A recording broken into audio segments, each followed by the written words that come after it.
membuat laporan apa sih? Rencana kami datang ke Yanduan di Propam ini untuk memberikan pelaporan dan meminta klarifikasi dari di Propam karena kami menemukan dari hasil investigasi yang kami lakukan, kami menemukan sebuah dokumen terkait aktivitas penambangan ilegal yang ada di Kalimantan Timur. Nah, dalam dokumen itu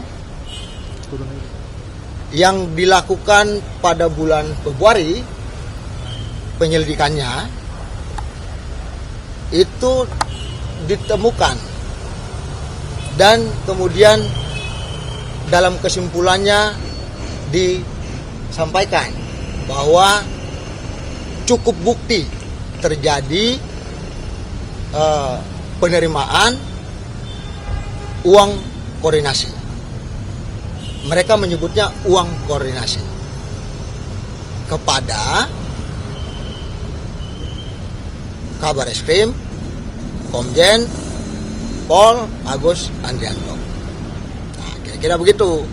Nah, sehingga penyelidikan dari laporan hasil penyelidikan itu sudah disebutkan gitu loh. Dari berapa kali penerimaan itu juga disebutkan. Dan setiap bulan rutin diberikan gitu loh. Tapi yang ditemukan itu 3 kali pemberian kepada Kabar Eskrim, Komjen Agus Andrianto. Itu dari siapa, Bang? Namanya? Dari siapa kepada Kabar Eskrim? Ini dari Ismail Bolong, diserahkan langsung, begitu.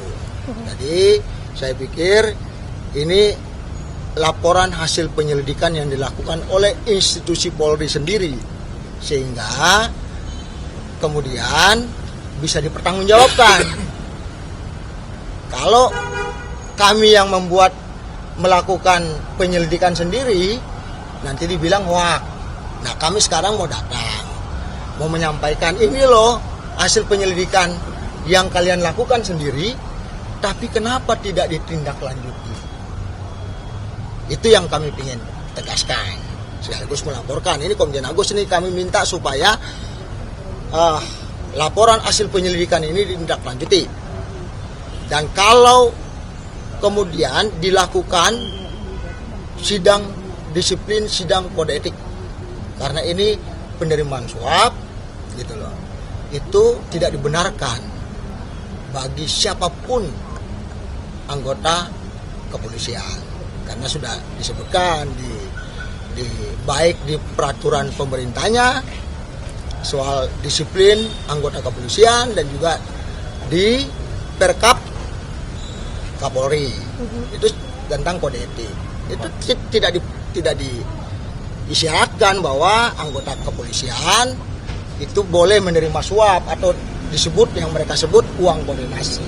Kira-kira begitu. Kan ada dugaan penerimaan suap. Apakah cukup berhenti dengan sidang etik saja atau ke tindak pidananya juga?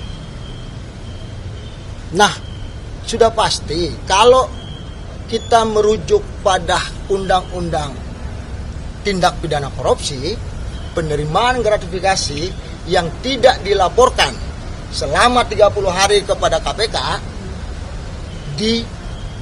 menjadi sebuah tindak pidana. Itu aturan. Kalau tidak salah, saya menyebutkan itu. Nah, di sini institusi kepolisian harus melakukan menjindangkan Komjen Pol Agus Andrianto itu Kabar Eskrim sesuai dengan laporan hasil penyelidikan yang mereka lakukan. Nah, kira-kira begitu. Nanti dari situ tergantung kemudian apa kemudian keputusan daripada sidang kode etik itu. Berarti ini sebagai bentuk tindak independen dari pihak Abang, begitu, melihat dari data-data memang sudah dilakukan oleh pihak Polri terkait dengan kasus ini, begitu. Oh iya, makanya saya bingung ketika muncul disampaikan bahwa ada muncul bantahan, pencabutan pernyataan dari video dari Ismail Bolong, karena sebelumnya beredar video yang namanya yang menyatakan bahwa telah memberikan suap dan segala macam. Terus video berikut ada bantahannya. Nah, kami tidak terpengaruh dengan itu, karena itu bisa saja dibuat-buat apa dan segala macam. Kami tidak. Tapi kami berpatokan pada laporan hasil penyelidikan yang dilakukan oleh institusi internal kepolisian. Pak, laporan ini Bapak sendiri dapetnya dari mana? Apa dari internal Polri? Lo rahasia dong. Itu juga Pak. Enggak, no rahasia dong, itu kan hasil investigasi. Teman-teman kan wartawan, artinya pernah diajarkan soal teknik investigatif. Udah pasti kalau itu.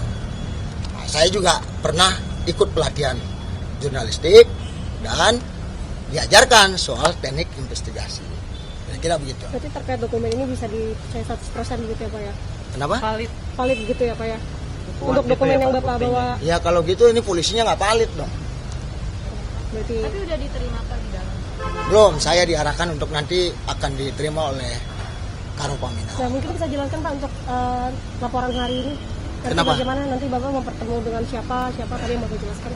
Oh iya, saya rencananya akan bertemu dengan Karopaminal di gedung Yanduan di Propamin.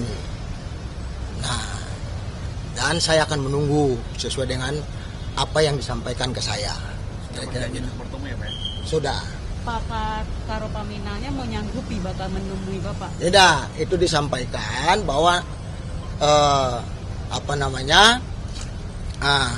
konfirmasi dari Pak Kadipropam, karena beliau sedang berada di Bali dalam rangka PAM, persiapan PAM KTT. Nah, beliau rencananya sore ini sampai di Jakarta. Makanya beliau bilang saya masih di Bali. Nah, nanti berkenan Pak Karopaminal yang akan menemui terlebih dahulu. Oke. Nah, harapannya apa sih dari laporan ini? Apa tujuan yang memang ingin dicapai begitu? Ya, saya pingin supaya institusi kepolisian itu betul-betul mendapat kepercayaan kembali dari masyarakat, mendapat kepercayaan dari publik, sehingga pembenahan harus terus dilakukan oleh pimpinan Polri.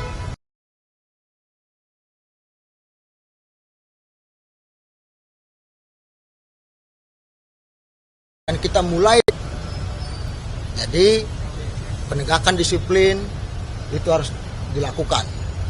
Nah, tidak harus pandang bulu. Mau dia bintangnya berapa, harus dilakukan penegakan disiplin, penegakan hukumnya itu harus dijalankan. Bagaimana dia seorang anggota kepolisian mau melakukan penegakan hukum, proses penegakan hukum yang baik dan benar, sementara di dirinya sendiri itu tidak benar.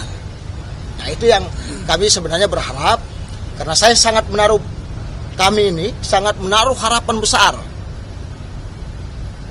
kepimpinan dari Pak Listio Sigit, Kapolri, dapat kiranya melakukan pembenahan dan perbaikan gitu loh, semaksimal mungkin. Bapak tadi yakin bakal diterima ya Pak? Kalau misalnya nggak diterima gitu, misalnya nih Pak diterima tuh saya berpatokan terhadap hasil komunikasi saya, hasil koordinasi saya, dan kalau dia tidak datang ini saya akan tunggu. Karena mengingat sampai sekarang dari kepolisian belum ada tanggapan terkait. Saya akan tunggu sampai mereka menjawab atau mereka mau bilang membatalkan. Oke. Mengilang penegasan berarti hari ini melaporkan kabar eskrim begitu ya? Iya, kabar eskrim dan meminta penegasan gitu loh terhadap laporan hasil penyelidikan yang telah dilakukan oleh internal Polri lewat Paminal. Nah, dari hasil laporan ini harus ditindaklanjuti, ditindak tegas siapapun dia mau pangkatnya mau dia pati, dia harus tetap ditindak. Kalau memang betul-betul karena betul telah melakukan pelanggaran, gitu loh, baik kode etik dan disiplin Polri. Nah, karena di dalam laporan hasil penyelidikannya itu sudah ada kesimpulannya, sudah disimpulkan cukup bukti. Tadi kan sudah lihat sendiri hasilnya laporannya. Ya kalau sudah cukup bukti kenapa tidak ditindak gitu loh. Nah, kami tidak mau kemudian ada persepsi terhadap institusi kepolisian, terhadap Pak Kapolri. Kita tidak mau kemudian, kami tidak mau nanti jangan sampai ada persepsi yang lain yang tidak baik bahwa pimpinan Polri, institusi Polri melindungi oknum-oknum anggota kepolisian yang jelas-jelas dalam laporannya itu telah cukup bukti telah menerima uang koordinasi. Nah, kalau ini dibiarkan, mau kita kemanakan institusi Polri ini? Tapi ini ada hubungannya terkait dengan perang bintang gitu nggak sih? Apanya yang perang bintang? Yang seperti yang disampaikan oleh Menko Polhukam kemarin. Apanya yang perang bintang? Nggak ada perang bintang, ini soal pelanggaran kok. Soal penegakan hukum kok.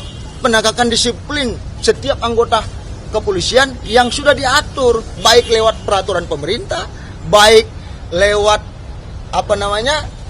peraturan Kapolri, Perkap Kapolri itu. Pak, untuk hasil ini penyelidikan yang dilakukan Paminal ini apakah sudah ada diinformasikan juga ke petinggi Polri yang lain, Pak? Nggak ada, ini kan sifatnya dia akan melaporkan kepada pimpinan Polri itu loh. Ini sifat surat penyampaiannya gitu loh. Jadi struktur ininya harus kita pahami gitu loh. Tapi pimpinan Polri udah Lah dia pasti ini nggak mungkin ini ditulis ini kalau kalau tidak disampaikan. Nah, makanya kami sesalkan.